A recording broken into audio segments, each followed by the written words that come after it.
Banaskantha બરકાવાડા hotel ખાતે હની trap કરનારી ટોળકીની એક આરોપીની ધરપકડ। પોલીસની ખોટી ઓળખ આપી ધમકાવી લાખો રૂપિયા પડ્યા। અશ્વિન પટેલ નામના આરોપીની છાપી પોલીસે કરી ધરપકડ। આરોપી પાસેથી 4 લાખ રૂપિયા રિકવર કરાવ્યા। હની ટ્રેપમાં સંડોવાયેલી 2 મહિલા સહિત 5 આરોપીઓની શોધખોળ। અખ્તર શાહ, પવનબેન ઉર્ફે પ્રવીણાબેન પ્રજાપતિ, ટીનાજી ઠાકોર, બાબુજી સોલંકી અને કોમલ પંચાલ ફરાર। બનાસકાંઠા જિલ્લાના છાપી પોલીસ સ્ટેશન વિસ્તાર કે જે વડગામ તાલુકામાં આવેલું છે।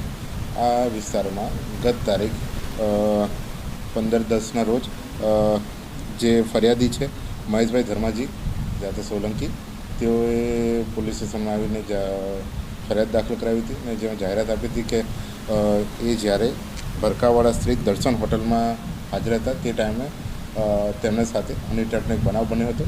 જે અન્વયે જે હની ટ્રેપની જે ગેંગ હતી તેમને પોલીસની ખોટી ઓળખ આપીને અને તેમના પાસેથી રૂપિયાની માગણી કરી હતી। જે બાબતે છાપી પોલીસ ટીમ દ્વારા અલગ અલગ ટીમો બનાવીને આ વ્યક્તિઓને આઈડેન્ટિફાઈ કરવામાં હતા।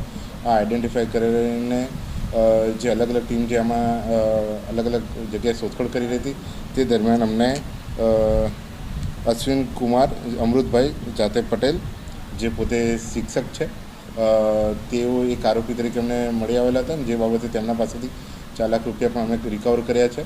હાલમાં આ જે આરોપી છે એને પોલીસ દ્વારા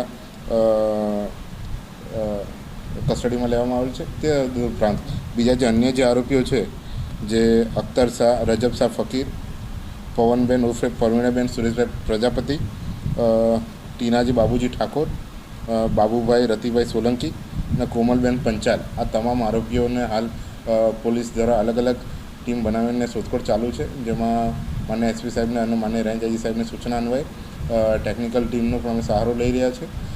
તમામ જે આરોપીઓ છે એ તમામ જે આરોપી છે એને ટૂંક સમયમાં પકડી પાડવામાં આવશે। તદુપરાંત જે ખાસ કરીને આ બનાસકાંઠા પોલીસ તમામ જે પાલનપુર શહેર અને બનાસકાંઠાના તમામ રહેવાસીઓને અપીલ કરે છે કે આવી કોઈ પણ બનાવ કે હની ટ્રેપનો બનાવ કે કોઈ વેપારી સાથે કે કોઈ બાબતે ઇજ્જત કે આબરૂના ડરથી આવો કોઈ વ્યક્તિ ધાક ધમકી આપે છે કે એમને ડરાવે ધમકાવે છે, તે હવે ત્વરિત એ લોકોએ બનાસકાંઠા પોલીસનો સંપર્ક કરવો। બનાસકાંઠા પોલીસ આપને હંમેશા મદદમાં રહેશે।